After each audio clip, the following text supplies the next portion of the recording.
Niektorí ľudia si vplyvom historickej fantázii predstavujú pradávnych bojovníkov takto. Schválne zastav video a pouvažuj, čo bolo pred tisíckami rokov inak.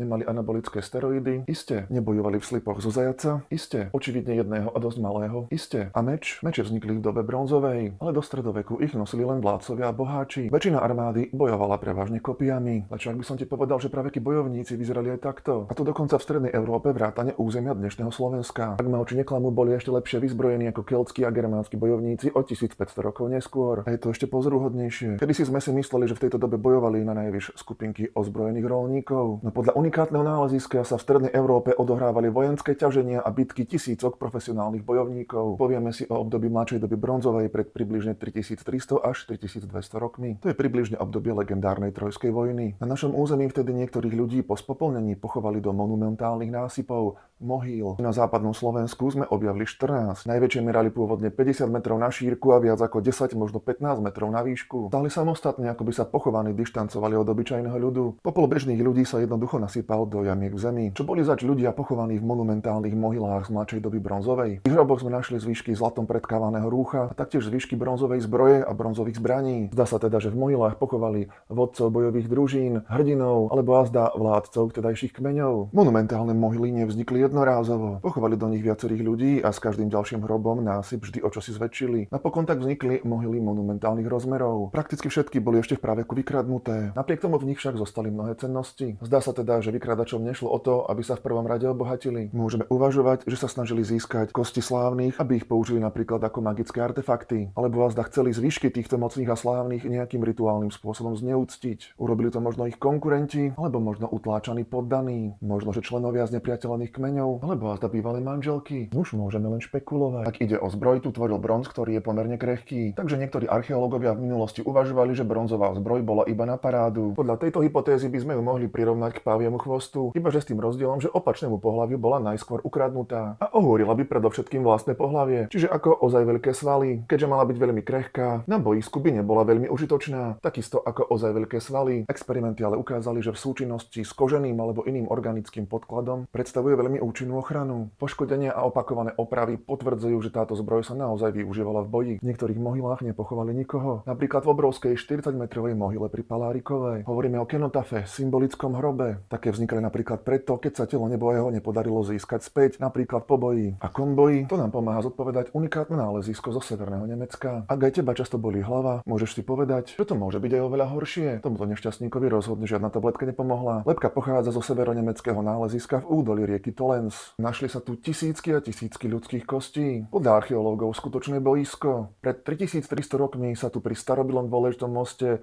stretlo 4000, možno 5000 bojovníkov. Mnohí nesú viaceré dávno zahojené zranenia na kostrách. Podľa archeológov to naznačuje, že to neboli žiadni roľníci nahnaní do boja, ale profesionálni vojaci alebo žoldnieri. Ľudia, ktorých živobytím bol boj. Podľa izotopových analýz jedna z armád zozbierala bojovníkov zo široko rozptýlených južnejších oblastí vrátane územia dnešnej Českej republiky. Zatiaľ sa takto skúmala len hrstka padlých. Toho vie, možno kosti hrdinu, pre ktorého postavili mohylu v Palárikove, ležia práve tu. Ako vyzerala spoločnosť týchto bojovníkov? V období pred približne 3300 rokmi sa od severného Talianska po severné Nemecko zjednotili pohrebné obyčaje. Nebohého spálili a jeho popol uložili do zeme. V neskorších storočiach typicky v popolnici. Miestami vznikali obrovské pohrebiská s viac ako 10 000 hrobov. Archeológovia preto túto kultúru nazývajú kultúrou popolnicových polí. Zjednotilo sa aj náboženstvo. Najvýznamnejšie božstvá, podľa všetkého súvisiace so smrťou, posmrtným životom a bojom, sa znázorňovali symbolmi slnka a vodných vtákov. Ak by ste ho nechceli vedieť viacej, napíšte mi do komentárov a môžem týmto bohom venovať vlastné video. Nositelia kultúry popolnicových polí žili podľa archeológov podobne ako o 1000 rokov neskôr Germáni alebo Kelti. Bežný ľud tvorili prevažne roľníci žijúci v rozptýlených usadlostiach, ktoré boli do veľkej miery sebestačné. Bohaté hroby, monumentálne mohyly a prípadne hradiska však naznačujú, že existovala aj vládnuca vrstva. Boháči, aristokrati a zda praveky králi. Vo viacerých monumentálnych mohylách sa v dôležitej centrálnej pozícii našli hroby žien. Najlepšie známa je mohyla pri dedinke. Netušíme, pre koho mohylu postavili. Centrálny hrob bol vykradnutý dvakrát, pričom raz vykradači